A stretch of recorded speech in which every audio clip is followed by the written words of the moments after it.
Bismillah, assalamualaikum warahmatullahi wabarakatuh. Waalaikumsalam warahmatullahi wabarakatuh.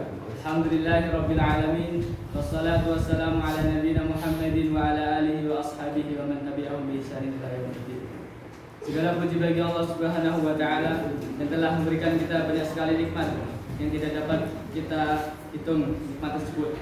Sebagaimana Allah Subhanahu wa taala berfirman, "Wa in ta'udzu ni'matallahi la tuhsuha." Kemudian selawat serta salam kita curahkan kepada baginda Nabi Muhammad sallallahu alaihi wasallam serta para keluarganya, para sahabatnya dan pengikutnya hingga akhir zaman. Berdirinya saya di sini akan menyampaikan sedikit perkara tentang doa.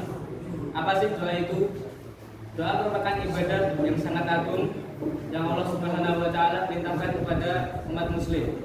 Yang tujuannya untuk memudahkan segala urusan kita, memudahkan segala urusan yang akan kita lakukan, dan juga agar Allah Subhanahu wa taala senantiasa menolong kita, melindungi kita dari segala kejelekan-kejelekan yang ada di dunia ini. Kemudian doa juga merupakan senjata bagi seorang muslim. Doa silahul mu'min. Doa itu merupakan senjata bagi seorang mukmin. Dan Allah Subhanahu wa taala juga akan mengabulkan doa jika seorang hamba itu berdoa. Akan tetapi Allah Subhanahu wa taala memiliki 3 cara dalam mengabulkan doa seorang hamba. Cara yang pertama adalah Allah Subhanahu wa taala mengabulkan doa seorang hamba sesuai yang hambanya minta.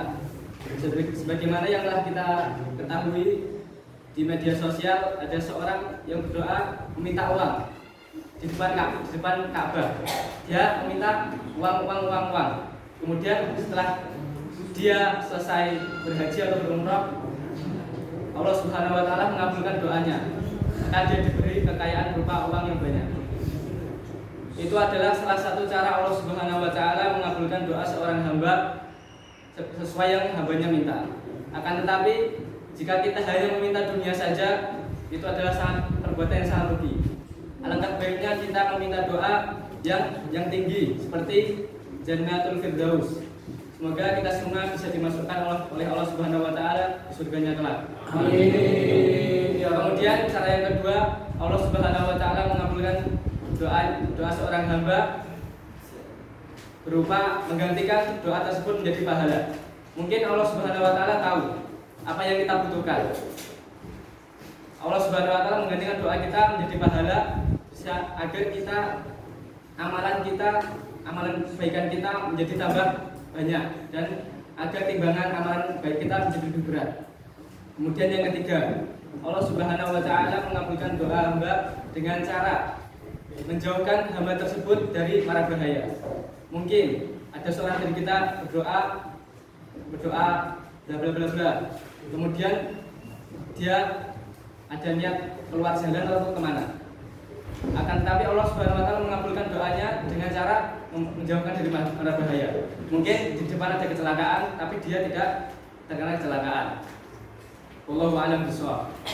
Kemudian agar presentasi terkabulnya doa kita semakin banyak, semakin besar, kita harus mengetahui waktu-waktu yang mustajab untuk berdoa. Adapun waktu-waktu yang mustajab untuk berdoa antara lain, yang pertama adalah di antara azan dan iqamah. Nabi Muhammad SAW bersabda, "Ad-du'a'u bainal adzan wal iqamah mustajabun, fad'u." Berdoa di antara azan dan iqamah adalah mustajab, maka berdoalah. Nabi Muhammad SAW memerintahkan kita untuk berdoa di antara azan dan iqamah karena waktu tersebut mustajab untuk berdoa. Maka sudah seharusnya kita seorang santri untuk melakukan amalan-amalan soleh dalam menunggu waktu iqamah, utamanya adalah berdoa. Maka perbanyaklah doa di antara waktu tersebut. Kemudian yang kedua adalah saat sujud, karena dalam waktu sujud adalah keadaan seorang hamba yang paling dekat dengan Rabb-Nya. Nabi Muhammad SAW bersabda, "Pada'u rabbukum fi sujudikum." Maka berdoalah kalian kepada Rabb kalian di dalam sujud-sujud kalian. Kemudian yang ketiga, waktu yang mustajab untuk berdoa adalah pada saat sepertiga malam terakhir, karena Allah Subhanahu wa Ta'ala turun di langit bumi, di langit dunia untuk melihat hamba-hambanya, untuk melihat hamba-hambanya yang melakukan amalan-amalan soleh seperti sholat tahajud, sholat witir, dan juga berdoa.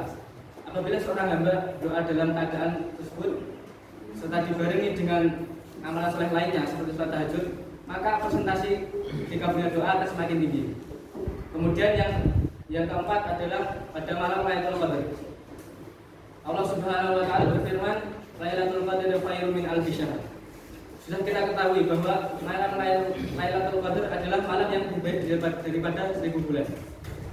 Dan juga Allah memerintahkan kita untuk selalu memperbanyak amalan pada bulan 10 hari terakhir bulan Ramadan untuk mencari malam Lailatul Qadar tersebut. Mungkin ada masih banyak waktu-waktu mustajab untuk doa yang tidak dapat saya sampaikan satu persatu karena masih banyak sekali. Dan jika teman-teman ingin mengetahui waktu-waktu mustajab untuk doa, bisa membaca buku di maktabah atau di lainnya. Semoga dengan saya sampaikan ilmu sedikit ini, kita semuanya bisa menjadi tambah giat lagi dalam berdoa, dalam melakukan amal soleh. Dan semoga doa-doa yang kita menjadikan setiap hari dapat menjadi amalan soleh bagi kita semua, dapat menjauhkan kita dari api neraka. Amin. Mungkin ini saja yang dapat saya sampaikan, kurang lebihnya mohon maaf. Syukran. Assalamualaikum warahmatullahi wabarakatuh. Waalaikumsalam.